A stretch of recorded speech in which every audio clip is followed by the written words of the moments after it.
నమస్కారం మిత్రులారా, నేను మీ శ్రీనివాస్. ఈరోజు మీ ముందుకు ఒక యథార్థ సంఘటనను తీసుకొచ్చాను. ఈ ఘటన వింటే మీరు లోలోపల వణికిపోతారు. మనం తరచూ పనుల మీద రాత్రిపూట బయట తిరుగుతుంటాం. కొన్నిసార్లు ఆలస్యమవుతుంటుంది. ముఖ్యంగా కొత్త ప్రాంతాల్లో లేదా నిర్మానుష్యమైన హైవేల మీద వెళుతున్నప్పుడు అక్కడి పరిస్థితుల గురించి తెలియకపోతే మనం క్షేమంగా ఇంటికి చేరుతామన్న గ్యారంటీ లేదు. కథలోకి వెళ్లే ముందు ఒక చిన్న విన్నపం. ఇలాంటి ఆసక్తికరమైన వీడియోలు, కథల కోసం నా ఛానల్ని సబ్స్క్రైబ్ చేసుకోండి. బెల్ ఐకాన్ని ప్రెస్ చేయండి. అలాగే మీ స్నేహితులకు, కుటుంబ సభ్యులకు ఈ వీడియోని షేర్ చేయండి.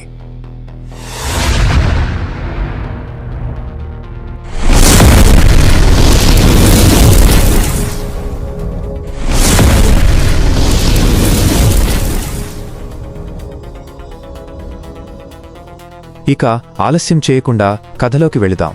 ఆ నిషీధీ రాత్రి, ఆ ముగ్గురు దుర్మార్గులు.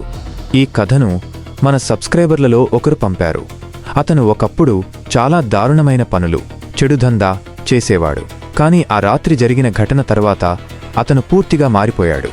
అతను తన గతాన్ని చెప్పినప్పుడు నాకు మొదట కోపం, అసహ్యం కలిగినా అతను నేర్చుకున్న పాఠం తెలిసి సంతోషం వేసింది. ఢిల్లీ నగరం పగటిపూట జనసమ్మోహంతో, వాహనాల రద్దీతో కళకళలాడుతుంది. కాని అర్ధరాత్రి దాటితే అదే రోడ్లు నిర్మానుష్యంగా, నిశ్శబ్దంగా మారిపోతాయి. ఆ చీకటిలో తదుపరి బాధితుడి కోసం కొన్ని క్రూరమైన కళ్ళు ఎదురుచూస్తూ ఉంటాయి. ఆ రాత్రి సునైనా అనే యువతి ఒంటరి రోడ్డుపై నడుచుకుంటూ వెళుతోంది. సమయం చాలా దాటిపోయింది. గడ్డకట్టే చలి, దట్టమైన పొగమంచు కప్పి ఉంది. అంత చలిలోనూ ఆమె ఒక పార్టీ డ్రెస్, ఎత్తైన హీల్స్ ధరించి ఉండటంతో నడవడానికి చాలా ఇబ్బంది పడుతోంది. నిశ్శబ్దంగా ఉన్న ఆ వీధిలో ఆమె అడుగుల శబ్దం మాత్రమే వినబడుతోంది. హఠాత్తుగా కొన్ని కుక్కలు ఆమెను చూసి గట్టిగా మొరగడం మొదలుపెట్టాయి. భయపడిన సునైనా పక్కనే ఉన్న ఒక రాయిని తీసి వాటిపైకి విసిరింది.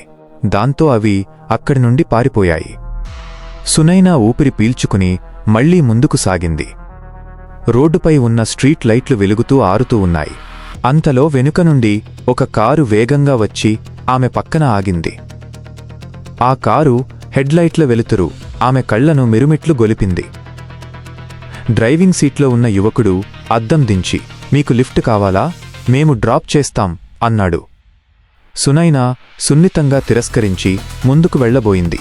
వెనుక సీట్లో ఉన్న మరో ఇద్దరు యువకులు వెటకారంగా నవ్వుతూ, రాత్రిపూట అమ్మాయిలు ఇలా ఒంటరిగా తిరగడం ప్రమాదం, ఎవరైనా కిడ్నాప్ చేస్తే కష్టం అన్నారు. వారి మాట తీరుతో సునైనాకు ఏదో కీడు శంకించింది. అప్పుడు డ్రైవర్, భయపడకు మేడం, మిమ్మల్ని ఎవరూ కిడ్నాప్ చేయరు, ఎందుకంటే మిమ్మల్ని తీసుకెళ్లడానికే మేము వచ్చాము అని అసలు రంగు బయటపెట్టాడు. సునైనా భయంతో వెనక్కి తగ్గింది. డ్రైవర్ తన స్నేహితులతో, రుద్ర, కబీర్, త్వరగా ఈ అమ్మాయిని పట్టుకుని కారులో వేయండి అని అరిచాడు. సునైనా తన ప్రాణాలు కాపాడుకోవడానికి పరుగు తీసింది. కాని ఎత్తైన హీల్స్ వల్ల ఆమె అడుగు తడబడి కింద పడిపోయింది. ఆ దుర్మార్గులు ఆమెను సమీపించి చేతులు తాడుతో కట్టేసి అరవకుండా నోట్లో రుమాలు కుక్కారు. ఆమె బతిమాలినా ఆ కిరాతకుల మనస్సు కరగలేదు. ఆమెను బలవంతంగా కారులో పడేసి ఆ కారు చీకట్లోకి దూసుకెళ్లిపోయింది. చీకటి గల్లీల గుండా ప్రయాణించి ఆ ముగ్గురు దుర్మార్గులు కారును ఒక పాత, పాడుబడిన ఇంటి ముందు నిలిపారు. మొదటి చూపులోనే ఆ ఇల్లు అత్యంత భయంకరంగా కనిపిస్తోంది. నల్లబడిన గోడలు, లోతైన పగుళ్లు, విరిగిపోయిన పైకప్పుతో ఆ ప్రాంతమంతా నిర్మానుష్యంగా ఉంది. ఆ నిశ్శబ్దంలో కేవలం కీచురాళ్ల శబ్దాలు మాత్రమే వినిపిస్తూ గుండెల్లో వణుకు పుట్టిస్తున్నాయి. కారు ఆగగానే అయాన్ కిందకు దిగి, లోపలికి వెళదామా? ఇక్కడే ఉండాలా అని అడిగాడు. అందుకు కబీర్ అసహనంగా, ఒరేయ్, కొంచెం సాయం చెయ్యి, ఈ అమ్మాయి చాలా ఎక్కువగా కొట్టుకుంటోంది, మా వల్ల కావట్లేదు అని అరిచాడు. అయాన్ చిరాకు పడుతూ, ఛీ, ఒక అమ్మాయిని కూడా మీ ఇద్దరు కంట్రోల్ చేయలేకపోతున్నారా అంటూ కారు వెనుక తలుపు తెరిచాడు. ముగ్గురూ కలిసి సునైనాను బలవంతంగా కారు నుండి బయటకు లాగారు. సునైనా వారి నుండి తప్పించుకోవడానికి తీవ్రంగా ప్రయత్నిస్తుండటంతో అయాన్కు కోపం వచ్చి ఆమె చెంపపై గట్టిగా కొట్టాడు. దాంతో ఆమె నోటి నుండి రక్తం కారింది. కన్నీళ్లు, కోపంతో నిండిన కళ్లతో ఆమె వారిని చూస్తోంది. అయాన్ ఆమె జుట్టు పట్టుకుని లాగుతూ, నీ ధైర్యం ఎంతో చూస్తాను అని ఆ పాడుబడిన ఇంట్లోకి తీసుకెళ్లాడు. అక్కడ ఒక పాత కుర్చీకి ఆమెను గట్టిగా కట్టేశారు. రుద్ర ఆయాసపడుతూ, అబ్బా, ఈ అమ్మాయిని పట్టుకోవడం మా వల్ల కావట్లేదు. అసలు ఇలాంటి భయంకరమైన చోటుకి ఎందుకు తెచ్చావు అని అడిగాడు. అయాన్ వెటకారంగా, మరి ఏదైనా పెద్ద హోటల్కి తీసుకెళ్దామా? పోలీసులు వచ్చి అరెస్ట్ చేయడానికి. మన దగ్గర టైం లేదు, ఇక్కడ కానివ్వండి అని బదులిచ్చాడు. అప్పుడు కబీర్, అయాన్, ఇప్పుడేం చేద్దాం అని అడిగాడు. అయాన్ క్రూరంగా నవ్వుతూ, మన బాస్కి ఫోన్ చేస్తాను. ఈ అమ్మాయిని చూస్తే ఆయన సంతోషించి మనకు భారీగా డబ్బులిస్తాడు అన్నాడు. డబ్బు మాట వినగానే వారి కళ్లలో దురాశ మెరిసింది. కుర్చీకి కట్టేసి ఉన్న సునైనా భయంతో వణికిపోతుంటే, ఏడవడం ఆపు. నిన్ను ఎక్కడికి పంపబోతున్నామో తెలిస్తే నీకు మతిపోతుంది. మా బాస్ నిన్ను చూసి చాలా హ్యాపీగా ఫీలవుతాడు. అతిగా ప్రవర్తిస్తే ఇక్కడే ప్రాణంతో పాతిపెడతాం అని అయాన్ తన తుపాకీని ఆమె తలకు గురిపెట్టాడు. వెంటనే రుద్ర, కబీర్ అతడిని ఆపి, ఆగుభాయ్, పొరపాటున బుల్లెట్ పేలితే మన ప్లానంతా పాడైపోతుంది. ముందు బాస్కి కాల్ చెయ్యి అని చెప్పారు. అయాన్ తన బాస్ సికందర్ ఖురేషీకి ఫోన్ చేశాడు. ఫోన్ ఎత్తగానే సికందర్ కఠినమైన స్వరం వినిపించింది. అయాన్ వినయంగా, బాస్, ఒక అమ్మాయిని పట్టుకున్నాం. మీరు కోరుకున్నట్లే ఉంది. మీ గోడౌన్కి తీసుకురామంటారా అని అడిగాడు. సికందర్ కొద్దిసేపు నిశ్శబ్దంగా ఉండి, గతసారి మీరు తెచ్చిన అమ్మాయి పోలీసుల ఇన్ఫార్మర్. ఈసారి నేను నమ్మను. నేనే స్వయంగా వచ్చి చూస్తాను. ఏమాత్రం తేడా వచ్చినా మీ ప్రాణాలు ఉండవు అని హెచ్చరించాడు. అయాన్ భయపడుతూనే, సరే బాస్, మేము ఒక పాత పాడుబడిన ఇంట్లో ఉన్నాం, ఇక్కడికే వచ్చేయండి అని లొకేషన్ వివరాలు చెప్పాడు. సికందర్ 10 నిమిషాల్లో వస్తానని చెప్పి ఫోన్ కట్ చేశాడు. అయాన్ తన స్నేహితులతో, నేను వెళ్లి బాస్ని తీసుకువస్తాను. అప్పటి వరకు ఈ అమ్మాయిని కంటికి రెప్పలా కాపాడండి. ఏమాత్రం ఏమరపాటుగా ఉన్నా మన పని అయిపోతుంది అని చెప్పి కారులో బయలుదేరాడు. కబీర్, రుద్ర ఆమెకు కాపలాగా ఉన్నారు. సునైనా నిస్సహాయంగా ఏడుస్తోంది. కబీర్ ఆమె కళ్లలోకి చూస్తూ, ఈ అమ్మాయి ఏదో చెప్పాలనుకుంటోంది, నోటికున్న రుమాలు తీస్తాను అన్నాడు. రుద్ర భయపడుతూ వద్దన్నా వినకుండా, ఇక్కడ ఎవరు వింటారని అరుస్తుంది అంటూ సునైనా నోటికి ఉన్న కట్టును విప్పాడు. అప్పుడు ఆమె, సునైనా గొంతులో వణుకు కనిపిస్తోంది. ఆమె దీనంగా బతిమాలుతూ, నీళ్లు, నాకు కొంచెం నీళ్లు కావాలి, దాహంగా ఉంది అని అడిగింది. రుద్ర కాస్త కనికరం చూపిస్తూ, సరే, ఈమెకు నీళ్లు తాపించు, ఏదైనా జరిగితే మళ్ళీ బాస్ మనల్నే అడుగుతాడు అని కబీర్తో చెప్పాడు. కబీర్ తన బ్యాగులో ఉన్న నీళ్ల బాటిల్ తీసి ఆమెకు తాగించాడు. సునైనా ఆ బాటిల్ను ఒక్కసారిగా ఖాళీ చేసేసింది. ఆమెకు అంత దాహం వేస్తోంది. నీళ్లు తాగాక ఆమె దీనంగా, నన్ను వదిలేయండి, లేదంటే మీ ముగ్గురూ చాలా పశ్చాత్తాపపడతారు అంది. ఆ మాట వినగానే కబీర్కు ఎక్కడలేని కోపం వచ్చింది. పశ్చాత్తాపపడతామా? ఎవర్ని బెదిరిస్తున్నావే అంటూ ఆమె చెంపపై గట్టిగా కొట్టాడు. ఆ దెబ్బకు సునైనా కుర్చీతో సహా కింద పడిపోయింది. కబీర్ ఆమెను మళ్లీ నిటారుగా కూర్చోబెట్టి చేయి ఎత్తబోతుండగా రుద్ర అతడిని ఆపి, ఆగు కబీర్, ఈమె కావాలనే మనల్ని రెచ్చగొడుతోంది, దీని మాటలు పట్టించుకోకు అని నచ్చజెప్పాడు. అప్పుడే చంద్రకాంతిలో ఆ పాత ఇంటి గోడలపై ఏదో వింత ఆకారం పాకుతున్నట్లు కనిపించి మరుక్షణమే మాయమైపోయింది. కబీర్ కళ్ళు పెద్దవి చేసి, రుద్ర, నువ్వు కూడా చూశావా అది అని అడిగాడు. రుద్ర వణుకుతున్న గొంతుతో, అవును, కాని అది ఏ జంతువై ఉంటుంది అన్నాడు. గోడమీద అంత వేగంగా పాకడం చూసి ఇద్దరిలోనూ భయం మొదలైంది. సునైనా కూడా భయపడినట్లుగా అటూ ఇటు చూస్తూ, నన్ను వదిలేయండి, ఇక్కడ పరిస్థితి బాలేదు, ఈ ఇల్లు నన్ను భయపెడుతోంది, నేను ఎవరికీ ఏమీ చెప్పను, ప్లీజ్ నన్ను వెళ్లనివ్వండి అని ఏడుస్తూ బతిమాలింది. కాని వారు వినిపించుకోలేదు. చలి పెరగడంతో రుద్ర బయట నుండి కొన్ని కట్టెలు తెచ్చి మంట వేశాడు. ఆ మంట దగ్గర కూర్చున్నా వారి చలి తగ్గడం లేదు. అయాన్, ఎందుకు ఇంకా రాలేదు? ఈ చలి ఏంటి ఇలా వింతగా ఉంది? ఎక్కడో ఐసు ముక్క తగిలినట్లు గాలి తాకుతోంది అని కబీర్ ఆందోళన చెందుతుండగా హఠాత్తుగా ఆ నిశ్శబ్దాన్ని చీలుస్తూ ఒక భయంకరమైన గర్జన వినిపించింది. ఒక నల్లటి భారీ అడవి కుక్క వారి ముందు నిలబడి క్రూరంగా చూస్తోంది. దాని కళ్ళు నిప్పుకణికల్లా మెరుస్తున్నాయి. నోటి నుండి లాలాజలం కారుతోంది. భయంతో కబీర్, రుద్ర తుపాకులు తీశారు. ఇక్కడి నుండి వెళ్ళిపో, లేదంటే కాల్చేస్తాను అని కబీర్ హెచ్చరిస్తూ కుక్కను భయపెట్టడానికి గాలిలోకి ఒక రౌండ్ కాల్చాడు. కాని ఆ కుక్క భయపడటానికి బదులు మరింత కోపంతో కబీర్ మీదకు దూకింది. తన పదునైన దంతాలతో కబీర్ చేతిని బలంగా కరిచింది. కబీర్ నొప్పితో విలవిలలాడుతూ గట్టిగా కేకలు వేశాడు. కుర్చీకి కట్టేసి ఉన్న సునైనా ఈ భయానక దృశ్యాన్ని చూసి వణికిపోయింది. ఆ కుక్క కబీర్ చేతిని వదలడం లేదు, దంతాలను మరింత లోతుగా గుచ్చుతోంది. కబీర్ ప్రాణాపాయంలో ఉండటం చూసి రుద్ర వెంటనే తుపాకీ తీసి ఆ కుక్కపై కాల్పులు జరిపాడు. కబీర్ ఎలాగోలా తన చేతిని విడిపించుకున్నాడు, కాని కుక్క దంతాలు దిగబడటంతో గాయం లోతుగా అయ్యి రక్తం ధారగా కారుతోంది. ఆశ్చర్యకరమైన విషయం ఏమిటంటే బుల్లెట్ తగిలినా ఆ కుక్కకు ఏమీ కాలేదు. సరే కదా, అది మరింత వేగంగా రుద్రమీదకు దూకబోయింది. కబీర్ భయంతో వణుకుతూ, ఒరేయ్, బుల్లెట్ తగిలినా అది చావలేదు ఏంటి? నువ్వు అసలు దాన్ని కాల్చావా లేదా అని అరిచాడు. రుద్ర కూడా హడలిపోతూ, అవును భాయ్, నేను దానిమీదకే కాల్చాను, కాని అది ఇంకా బతికే ఉంది. అసలు అది కుక్కేనా లేక మరేదైనా అని గిజగిజలాడాడు. అప్పుడు ఆ కుక్క దృష్టి కుర్చీకి కట్టేసి ఉన్న సునైనా మీద పడింది. ఆమెను చూడగానే అది కాస్త శాంతించినట్లు అనిపించినా క్రూరంగా చూస్తూ గర్జిస్తోంది. సునైనా ఏడుస్తూ, ప్లీజ్, నన్ను ఈ జంతువు నుండి కాపాడండి, నా కట్లు విప్పండి అని వేడుకుంది. కాని రుద్ర, కబీర్ తమ ప్రాణాలు కాపాడుకోవడానికి దూరంగా నిలబడ్డారు తప్ప ఆమె దగ్గరకు వెళ్లలేదు. బాస్ వచ్చేలోపు ఈ అమ్మాయికి ఏమైనా జరిగితే మనల్ని బతకనివ్వడు, ఎలాగైనా ఆ కుక్కను చంపు అని కబీర్ అనడంతో రుద్ర పక్కనే ఉన్న ఒక మండుతున్న పెద్ద కట్టెను తీసుకుని ఆ కుక్కపై విచక్షణారహితంగా దాడి చేశాడు.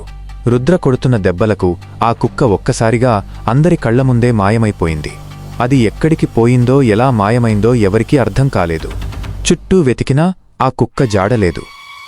సునైనాను అడిగితే ఆమె నోటమాట రానంత భయంతో ఏడుస్తూనే ఉంది. కబీర్ కోపంతో ఆమెను అదిలించినా లాభం లేకపోయింది. ఆ పాడుబడిన ఇంట్లో ఏదో అశుభం జరగబోతోందని వారికి అర్థమైంది. గోడమీద పాకే నీడ, ఈ వింత కుక్క, ఇవన్నీ చూశాక వారి గూండాగిరి అంతా ఆవిరైపోయింది. గాయపడిన చేతికి మందు రాసుకుంటూ కబీర్ మంట దగ్గర కూర్చున్నాడు. అయాన్ ఇంకా రాకపోవడంతో ఒక్కో నిమిషం వారికి ఒక యుగంలా గడుస్తోంది. హఠాత్తుగా మంట వెలుగులో రుద్ర కళ్ళు భయంతో విప్పారిపోయాయి. అతను కబీర్ ముఖంలోకి వింతగా చూడసాగాడు. కబీర్ భయపడుతూ, ఏమైంది రుద్ర, అలా ఎందుకు చూస్తున్నావు అని అడిగాడు. రుద్ర వణుకుతున్న పెదాలతో, నీ వెనుక ఒక్కసారి వెనక్కి తిరిగి చూడు అన్నాడు. కబీర్ నెమ్మదిగా వెనక్కి తిరిగి చూశాడు. కాని అక్కడ చంద్రకాంతి తప్ప ఏమీ కనిపించలేదు. ఏముందక్కడా? ఏమీ లేదు కదా అని కబీర్ మళ్లీ రుద్రవైపు తిరగగానే ఈసారి కబీర్ ముఖం పాలిపోయింది.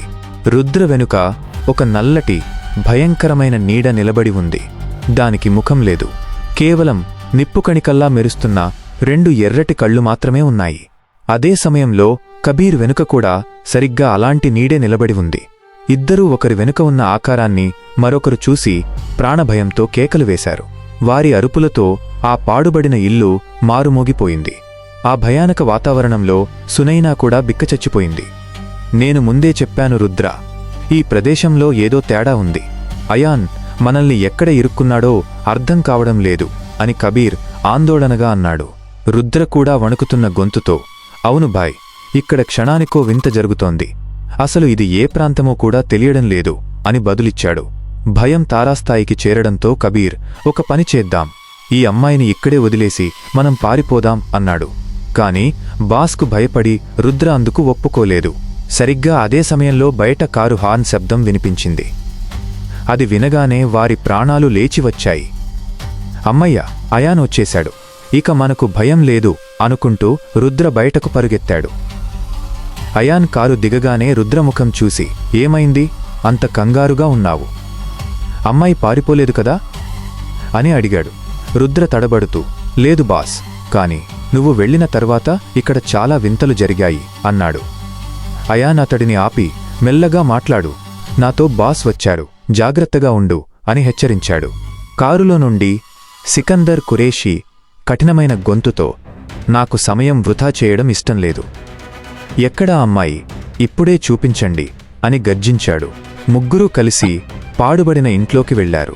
మంట వెలుగులో సికందర్ చుట్టూ చూశాడు. అయాన్ కుర్చీ వైపు చూపిస్తూ, బాస్, ఇదిగోండి, ఈమెనే మేము పట్టుకొచ్చాం అన్నాడు. సికందర్ ఆ కుర్చీ వైపు కదలకుండా అలాగే చూస్తూ నిలబడ్డాడు. అతని ముఖంలో ఎలాంటి భావం లేదు. అయాన్, రుద్ర తమలో తాము మురిసిపోతూ బాస్కు అమ్మాయి బాగా నచ్చినట్లుంది, అందుకే అలా చూస్తున్నారు అని గుసగుసలాడుకున్నారు. కాసేపటి తరువాత సికందర్ వెనక్కి తిరిగి వారివైపు వచ్చాడు. అయాన్ ఆశగా, బాస్, అమ్మాయి నచ్చిందా అని అడిగాడు. సికందర్ చాలా చల్లగా, ఏ అమ్మాయి అని ఎదురు ప్రశ్నించాడు. అయాన్ నివ్వెరపోయి, అదే బాస్, కుర్చీకి కట్టేసి ఉంది కదా అన్నాడు. సికందర్ ఒక్కసారిగా అయాన్ చెంపపై గట్టిగా కొట్టాడు. ఆ దెబ్బకు అయాన్ చెవుల్లో రింగుమని శబ్దం వచ్చింది. నాతో వేళాకోళం చేస్తున్నారా? అక్కడ కుర్చీ ఖాళీగా ఉంది, ఏ అమ్మాయి లేదు అక్కడ అని సికందర్ తుపాకీ తీసి వారిపై గురిపెట్టాడు. కబీర్, రుద్ర భయంతో వణికిపోతూ, లేదు బాస్, మాకు అమ్మాయి కనిపిస్తోంది, కావాలంటే చూడండి అని బతిమాలారు. సికందర్ ఆగ్రహంతో ఊగిపోతున్నాడు. అప్పుడు అయాన్, సరే బాస్, మీకు నమ్మకం లేకపోతే ఫోన్లో చూడండి అని తన మొబైల్ తీసి కెమెరా ఆన్ చేశాడు. కెమెరాను కుర్చీవైపు పెట్టగానే అయాన్ చేతిలోని ఫోన్ వణికింది.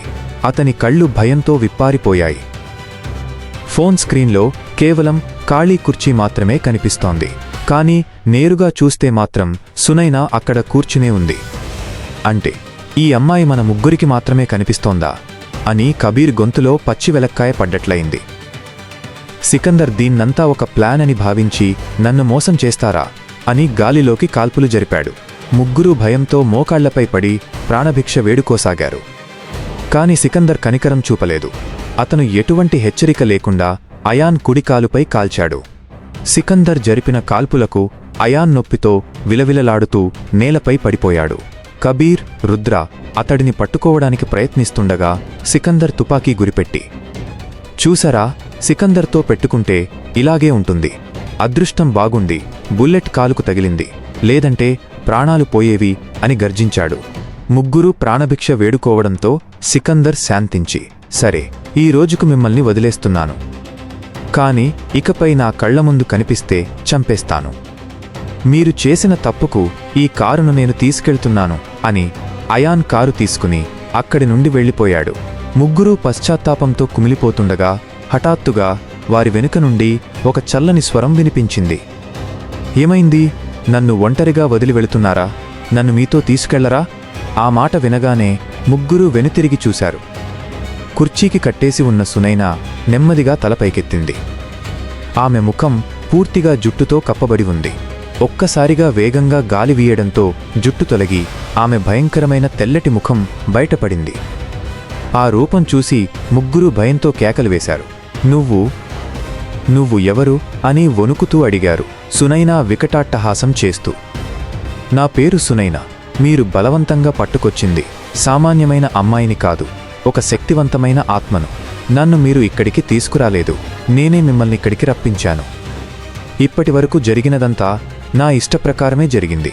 మీ ముగ్గురితో ఆడుకోవడానికే నేను ఇంతసేపు అమాయకపు అమ్మాయిలా నటించాను అని గట్టిగా దయ్యంలా నవ్వసాగింది. ఆ నవ్వుకు ఆ పాడుబడిన ఇల్లు దద్దరిల్లిపోయింది. ముగ్గురూ ప్రాణభయంతో వణికిపోతూ ఆమె కాళ్లపై పడి క్షమించమని వేడుకున్నారు. కాని సునైనా కళ్ళు ఎర్రగా మారి ప్రతీకారం కోసం రగిలిపోతున్నాయి. ఆమె చిన్నగా సైగ చేయగానే అయాన్ శరీరం తన నియంత్రణ కోల్పోయి నెమ్మదిగా ఆమె వైపు గాలిలో తేలుతూ వెళ్లసాగింది. అయాన్ ఎంత ప్రయత్నించినా తనను తాను ఆపుకోలేకపోయాడు. సునైనా ఒక్కసారిగా అయాన్ మీదకు దూకి తన పదునైన దంతాలను అతని మెడలో గుచ్చింది. కబీర్, రుద్ర కళ్లముందే అయాన్ రక్తాన్ని జంతువులా తాగేసింది. అయాన్ విలవిలలాడుతూ వారి కళ్లముందే ప్రాణాలు విడిచాడు. రక్తంతో తడిసిన పెదవులతో సునైనా ఇప్పుడు మరింత భయంకరంగా కనిపిస్తోంది. ఆమె కబీర్, రుద్రవైపు చూస్తూ, ఇప్పుడు మీ ఇద్దరి వంతు అని మళ్లీ వికృతంగా నవ్వింది. భయంతో ఇద్దరూ ప్రాణాలు కాపాడుకోవడానికి ఆ పాడుబడిన ఇంట్లో ఇటు అటు పరుగులు తీయసాగారు. కాని సునైనా ఒక నల్లటి నీడలా మారుతూ గాలిలో అల్లాడుతూ వారిని వెంటాడసాగింది. వారు ఎక్కడ బయటకు వెళ్లే దారి దొరుకుతుందా అని చూస్తున్నారో సరిగ్గా అక్కడే ఆ భయంకర ఆత్మ వారి ముందు ప్రత్యక్షమవుతోంది. సునైనా వికటాట్టహాసం చేస్తూ వారిని వెంటాడుతోంది. ఎక్కడికి పారిపోతారు? నా నుండి తప్పించుకోవడం మీ వల్ల కాదు. ఏదో ఒక సమయంలో నా చేతికి దొరకాల్సిందే అంటూ వారి నిస్సహాయతను చూసి నవ్వుతోంది. చీకటిలో ప్రాణభయంతో పరుగులు తీస్తున్న కబీర్, రుద్ర ఒకరికొకరు విడిపోయారు. గొంతు చించుకుని పిలుస్తున్నా ఒకరి జాడ మరొకరికి తెలియడం లేదు. ఆ పాడుబడిన ఇంట్లో ఒంటరిగా మిగిలిపోవడంతో వారి భయం రెట్టింపయ్యింది. రుద్ర వెతుకుతుండగా అతనికి ఒక పెద్ద కిటికీ కనిపించింది. దాని అద్దాలు పగిలి ఉన్నాయి. బయటకు వెళ్లే దారి దొరకడంతో అతను ఒక క్షణం ఆగాడు. కబీర్ను ఇక్కడ వదిలేసి వెళ్లడం సరైనదేనా? కాని అతడి కోసం వెతికితే నేను కూడా అయాన్లాగే ప్రాణాలు కోల్పోతాను. నా ప్రాణమే నాకు ముఖ్యం అని స్వార్థంతో ఆలోచించి ఆ కిటికీ నుండి బయటకు దూకేశాడు. బయటకు రాగానే ఊపిరి పీల్చుకుని ఆ ఇంటి నుండి దూరంగా పరుగెత్తడం ప్రారంభించాడు. అక్కడ లోపల ఇరుక్కుపోయిన కబీర్ రుద్ర కోసం వెతుకుతూ ఆ ఇంటి లోతుల్లోకి వెళ్ళిపోతున్నాడు. సాలీడు గూళ్ళు, విరిగిపోయిన గోడలు, తెల్లటి దుప్పట్లు కప్పిన పాత వస్తువులతో ప్రతి గది భయంకరంగా ఉంది. ఆ మూర్ఖుడు నన్ను ఒంటరిగా వదిలేసి ఎక్కడికి వెళ్ళాడు? తనూ చస్తాడు, నన్ను చంపిస్తాడు అని రుద్రను తిట్టుకుంటూ ముందుకు సాగాడు. అప్పుడే హఠాత్తుగా సునైనా ఆత్మ అతని ముందు ప్రత్యక్షమైంది. సునైనా గంభీరమైన స్వరంతో, నన్ను చూసి ఎందుకు అంతలా భయపడుతున్నావు? నా కాళ్ళు చేతులు కట్టేసింది నువ్వే కదా. నా నోట్లో రుమాలు కుక్కి చెంపదెబ్బలు కొట్టింది నువ్వే కదా.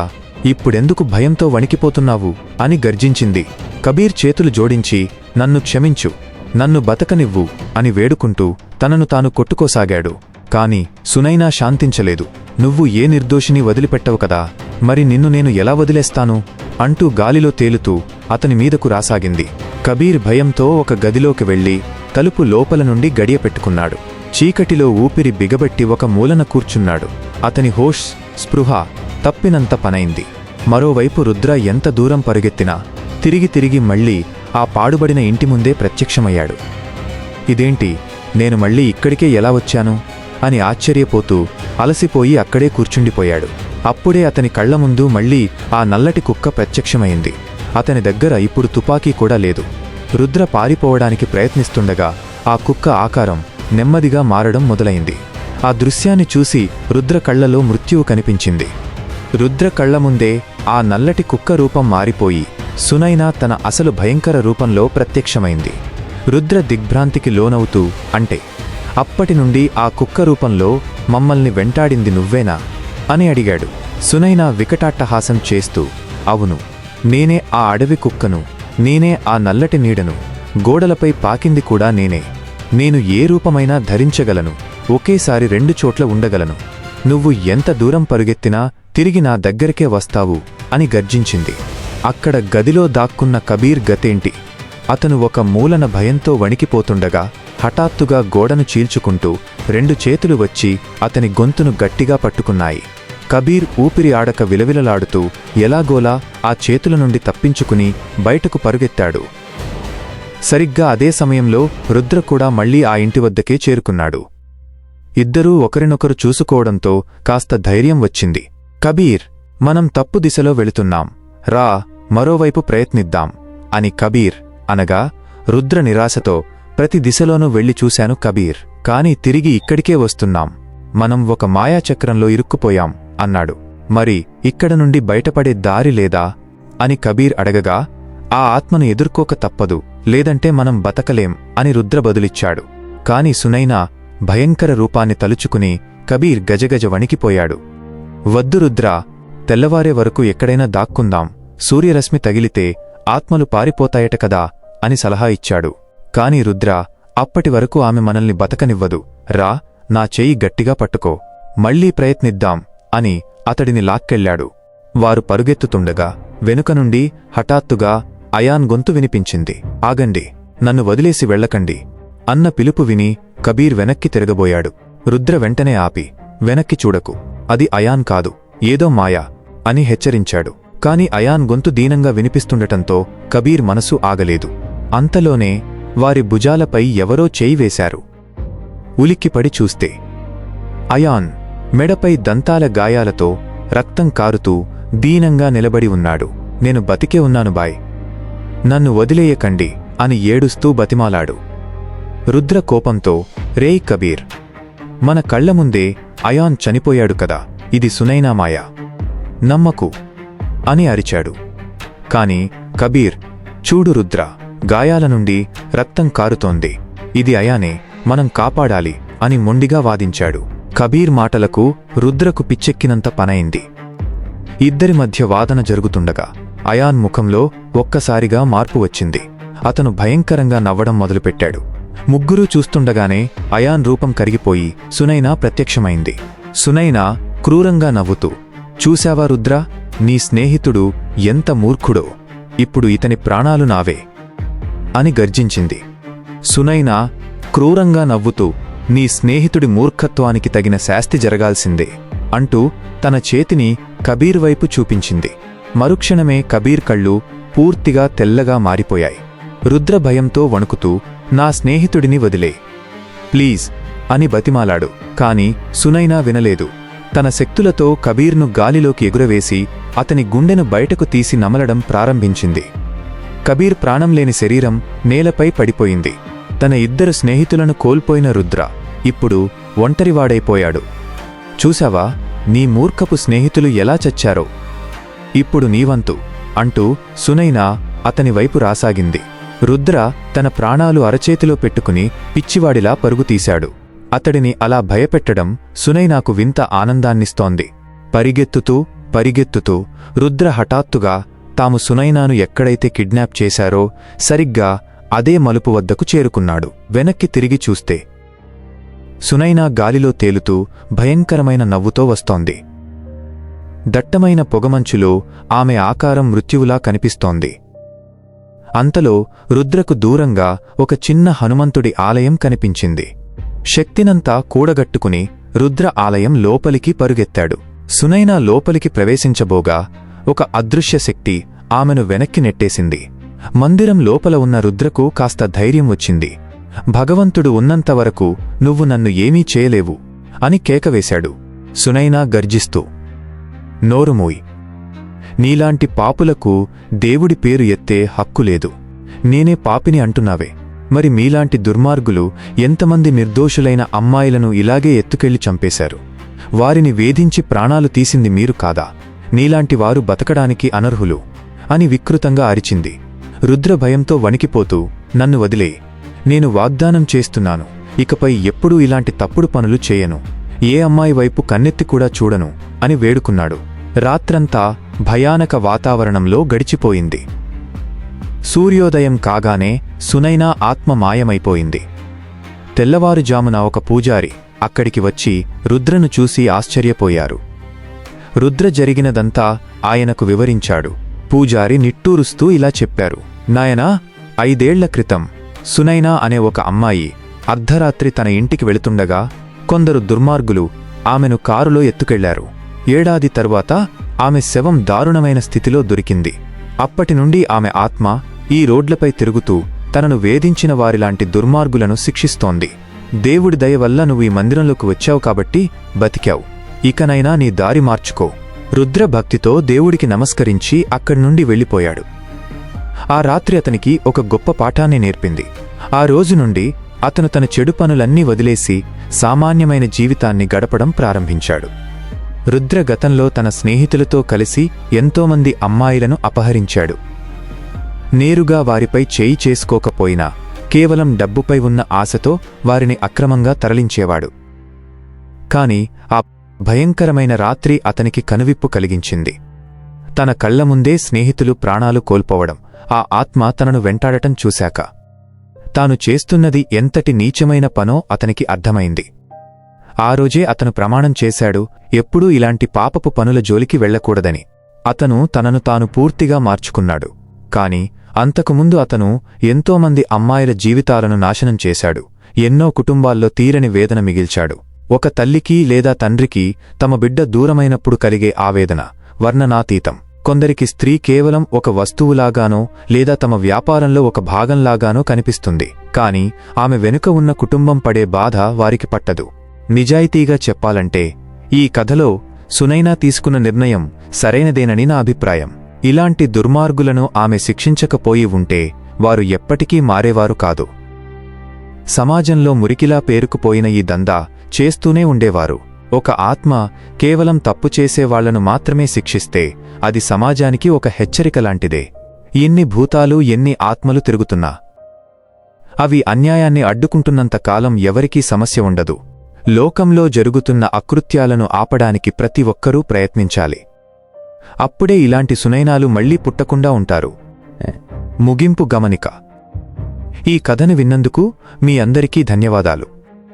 ఈ యథార్థ సంఘటన ఆధారంగా రాసిన కథపై మీ అభిప్రాయాన్ని తప్పకుండా కామెంట్ రూపంలో తెలియచేయండి. ఇలాంటి మరిన్ని రోమాంచితమైన మరియు భయానకమైన హర్రర్ స్టోరీల కోసం మా ఛానల్ని తప్పకుండా సబ్స్క్రైబ్ చేసుకోండి. Thank you all.